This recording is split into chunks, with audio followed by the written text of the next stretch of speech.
안녕하세요. 오늘은 김경필 머니 트레이너의 분석을 바탕으로 한국 부동산 시장, 특히 정부의 새 규제 영향을 좀 자세히 살펴보겠습니다. 네, 안녕하세요. 최근에 서울 아파트 값이 정말 심상치 않게 오르면서 음. 정부가 급하게 대책을 내놨잖아요. 네, 맞습니다. 이 정책이 시장에 어떤 영향을 줄지 또 앞으로 시장은 어떻게 될지 같이 한번 얘기 나눠보시죠. 좋습니다.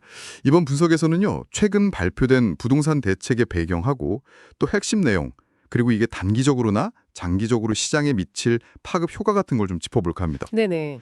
특히 이제 공급 부족과 등 근본적인 문제랑 하반기 전망까지 같이 봐야겠죠. 좋습니다. 근데 최근 서울 아파트 가격 상승세가 정말 가팔랐다고요?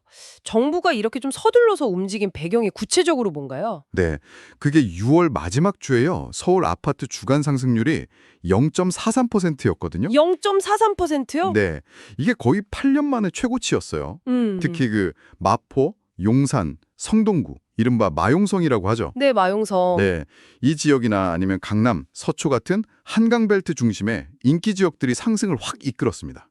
이런 급등세가 정부의 좀 빠른 개입을 불렀다. 이렇게 볼 수 있습니다. 와, 8년 만에 최고치라니. 그 정도였군요. 그래서 나온 대책들이 상당히 강력하다던데 핵심만 좀 요약해 주실 수 있을까요? 뭐 세세한 내용보다는 그 의도나 영향 중심으로요? 네, 핵심은 그거죠.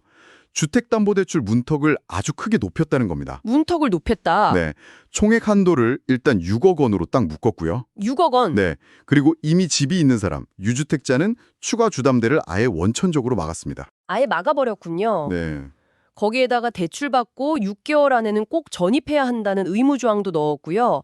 대출 기간도 최장 30년으로. 35년, 40년 안 되고. 네, 35년, 40년 이런 건 이제 안 되는 거죠.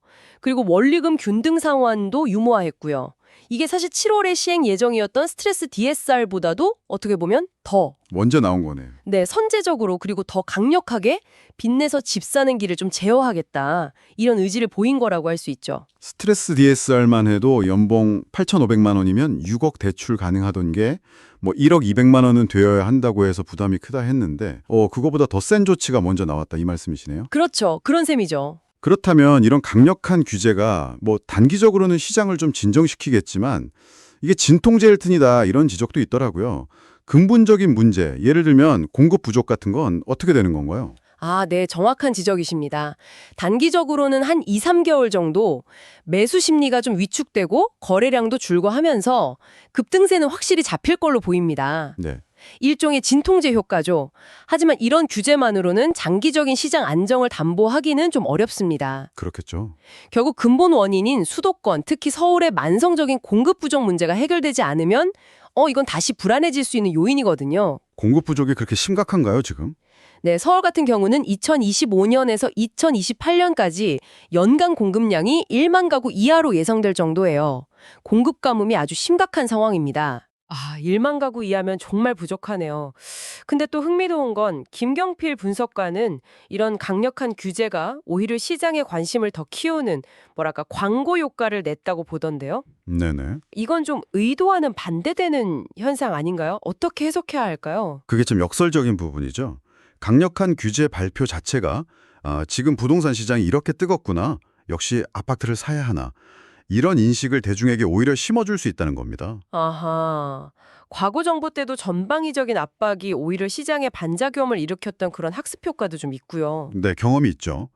현 정부는 일단 직접적인 세금 압박 대신에 대출 규제에 집중했지만 뭐랄까 시장 참여자들의 심리를 완전히 통제하기는 어렵다는 걸 보여주는 걸 수도 있습니다. 규제와 시장 심리 사이의 줄다리기네요, 정말. 그럼 하반기 시장은 어떻게 전망하시나요? 급등세는 꺾이더라도 하락보다는 좀 다른 양상을 볼 가능성이 있다는 건가요? 네, 저는 하락보다는 횡보 가능성에 조금 더 무게를 두고 싶습니다. 횡보요. 네, 아까 말씀드린 만성적인 공급 부족 문제도 있고요.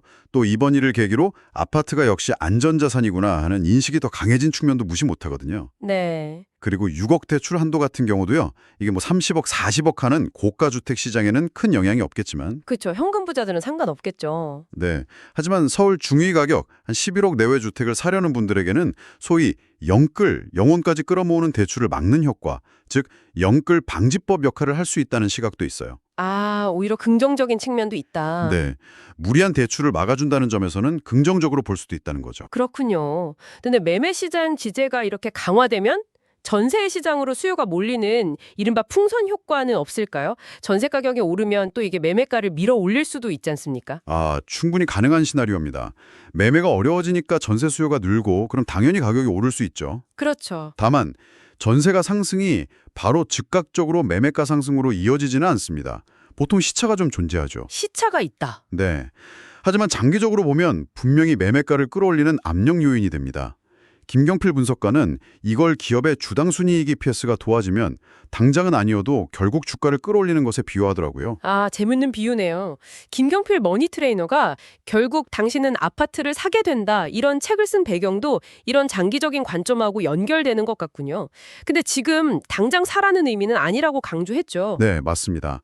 그 책이 작년 말에 기획됐다고 하는데요. 그때 이제 경기 침체 우려 때문에 금리 인상이 어려울 거다. 그럼 저금리 기조가 부동산 상승 압력으로 작용할 거다. 이렇게 예측했다고 합니다. 예측이 어느 정도 맞았네요. 네. 그래서 한 3에서 4년 주기로 봐서 2025년 하반기쯤 상승장을 예상했다는 거고요.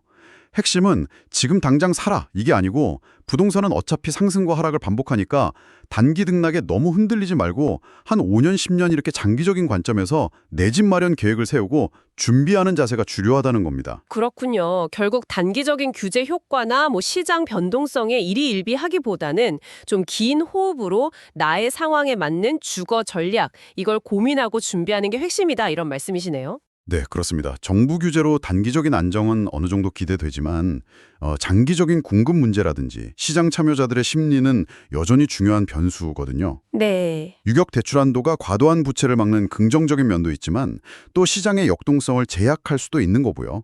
전세가 변동 같은 부분도 계속 좀 지켜봐야 합니다. 네, 오늘 분석이 현재 시장을 이해하시는 데 좀 도움이 되셨기를 바랍니다.